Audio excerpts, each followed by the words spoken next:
What's up, everybody? We're at Green Valley Ranch, and I'm going to be doing a special video today. This one's going to be geared towards all the beginners out there that maybe it's your first time playing craps, or you've seen these machines, you've been curious about them. But I kind of want to run through them and show you guys the basics.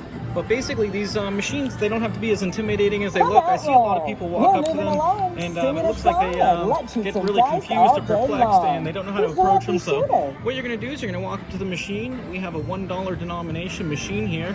So basically, you're going to see these in 1, 3, 5, or 10. For us, it's going to be a $1 minimum bet. And I'm going to show you guys, there's two simple ways to play, and it's basically the foundation of craps. So I'm going to put $10 in right here, and we are going to get started. But as you can see, $10, you don't need much on a $1 machine. You might need a little more, depending on your playing style for higher denomination machines. But let's see here. So this is going to be the history down here. And you're going to be looking at the history, and it doesn't really have past results are not indicative of future results, but some people like to look at patterns and they like to detect flows. But basically, craps is a game of 7. The 7 is the most probable number to roll. There's 6 ways to roll it out of 36 possible combinations on the dice. And each of the other numbers have less of probability, but combined they equal more. So you're going to see some long rolls, and you're also going to see strings of 7s, as you see here.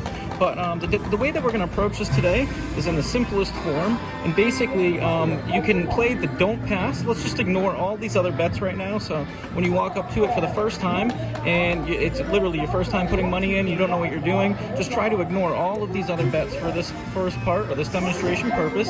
And what we're going to be doing is we're going to be utilizing the pass line and the don't pass line. The don't pass, what you're going to be doing is hoping that the 7 rolls after the come out roll, and with the pass line, whatever the point gets established on, you're going to be hoping that number rolls. So you're playing for the number with the pass, or you're playing for the 7 with the don't pass. The pass line is referred to as the light side when you're playing for the numbers, and the don't pass is referred to as the dark side. Anytime you're playing for the 7 or hoping the 7's coming, you're playing the dark side. So basically the way that these work is that this is a point right here, and when you choose to play one of these lines, you're going to establish the point. So if we roll on the pass line and we get a 2, a 3, or a 12, we're going to lose our money right away. So that's the flaw in playing the pass line. If we get a 7 or an 11, we're going to win right away. And once again, the 7 is most probable to roll of all the numbers compared to all the numbers. So you have that advantage.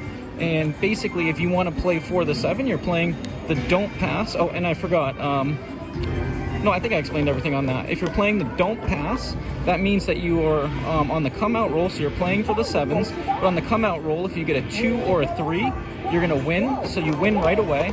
But if you get a 7 or 11, you're going to lose. If you do get the 12, which is right here, it says bar, that means it's going to be a refund or a push, so you're going to get your money back. Now, when you establish the point, if you make it past the point that you don't hit the numbers you're not looking for, and you don't win, but you actually proceed, this is the puck up here. It's referred to as the puck, and that's going to go on the number that's rolled. So let's say you're playing the don't pass or the pass, and the number rolls a 4. That means the point's going to get established on the 4. If you're playing the pass line, that means you're playing for the 4. If you're playing the don't pass, that means you want the 7 to come before the 4. So hopefully I explained that well enough. That's really the basics of it. And basically what we're going to do is keep it really simple for this demonstration. I got $10 in there, as you can see. And we're going to go ahead and try to play the don't pass as well as the pass line. Just for a few rolls here each, so you guys can see how it works out. And then I'm going to go ahead and do a couple different segments where I exclusively play the don't pass, and then I exclusively play the pass. So if you like this or you're interested, I'll put the link in the description down below to those videos if they're out. But let's go ahead and kick this off. So we're going to start with the pass line. It's the most basic way to play. So once again, we are looking to avoid the 2 or the 3 or the 12. The 7 or the 11 is a win. Otherwise, we're going to roll one of these numbers and we're going to establish the point. All right, let's kick it off. Here we go. All right, so that's a 7, so that gives us a win right away. And that's the result you want. That's the easy path right there. So as you can see, if we pull it down, $1, so it's $11. And let's go ahead and do it again. Let's rinse and repeat. And with these machines, you do have the options. There's a left button, a middle button, a right button, as well as that roll button right there. So 4 options. I prefer this. It's the most interactive way. Alright, so that's an 8. So, as you can see, we're going to ignore the odds for now, but we're going to play this in the most simplest form. So basically, if the 8's established right now, what we're going to be doing is hoping the 8 rolls again before the 7. If that happens, we're going to win this dollar. If the 7 rolls, we're going to lose it. So you're basically just going to be hitting these buttons until you either get the 8 or a 7. In our case, we're hoping for the 8. So let's go. Let's see how many rolls it takes. So that's a 5. So that's going to be essentially a wash, and that's the nice thing about craps. You get a lot of action for your money. So although you're not getting a result every roll, you don't necessarily have to pay for every roll if you're playing the game this way in its simplest form. So let's go. Let's go for 2. All right, that's a 9, so we're really close to the 8. But once again, we need to see either that 8 or the 7. We're hoping the 8 shows up and we're going to win. If the 7 shows up, we're going to lose. So let's go for our third hit. Don't forget your hard 8. All right, that's a 6, so that's right next door. But once again, it's a neutral result because we're not playing. We don't have any of these other things covered. In its simplest form, we're just playing the pass line. So let's go for that. Let's see some hard 8 money. There we go, we get the 8. All right, so we're going to win there. We rolled the 8 before the 7. So as you can see, the pass line becomes a winner. Had we rolled the 7 before the 8, we would have lost that money. So with the original 7 we rolled, and then getting the 8s, we got $2 profit. So we're up $2, and let's just repeat it. Or actually, you know what? We had we got to see what it's like to win on the 7, and we got to see what it's like to hit our number. So now let's go to the don't pass, the dark side. So let's say you're looking at the machine and you see a lot of 7s right here, or you know, you really want to bet the dark side of it or play for the 7. You can play the don't pass, which is the opposite of what we just did. So we're going to put $1 on there, and if the 2 or the 3 rolls, we're going to win. The 7 or 11, we're going to instantly lose. If the 12 comes, it's going to be a push or a redo. Otherwise, we're going to establish the point in the same way that we did before with the pass line, but we're going to be hoping for the 7 rather than the number. So let's kick it off. First roll on the dark side. All right, so that's a 6. So the point's going to get established on the 6, and we're going to be hoping for the 7 before the 6. If that happens, we're going to win. If the 6 comes before the 7, we're going to lose. We are a favorite when we're the 7 to roll before the 6. There are 6 ways to roll the 7, and there's 5 ways to roll a 6. So we are the favorite right now. Let's see if we can get it.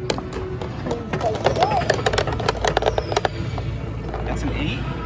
So once again, same thing as the pass line that happened. Any roll that has a neutral result, or it doesn't roll the 6 or the 7 in this case, we're going to get a freebie or a redo. So let's go for number 2. Let's see some hard 6 money. All right, there's the 7. So we played it right. The 7 showed up before the 6. There was only 2 rolls. So as you can see, we won the $1 there. And that's kind of the result that we're looking for when you're playing the dark side. The 7 is most probable or likely to roll 1 in every 6 rolls, and in our case it rolled on the 2nd roll, so that's what we like when we're playing the dark side. You want to see it early, but that gave us another $1 profit. So once again, easy way to play, and you can choose whether you want to play for the light side for the numbers or the dark side for the 7. So let's go ahead and see if we can get an instant result with a 2 or 3, and we'll try to mimic what we did in the pass line. Let's go. Alright, that's a 10. And now this is one of the better scenarios when you're playing the dark side, because the 10 is the least probable to roll. There's 3 ways to roll a 10, and there's 6 ways to roll the 7. So we're hoping the 7 comes before the 10. In that case, we'll win. If the 10 comes before the 7, which would be unfortunate for us, then we're going to lose the $1. But we are a favorite right now, so let's get that result. Looking for the 7 or the 10. That's a 4. 4 easy. Down behind. So once again, we have a neutral result. We get to redo that all over again. There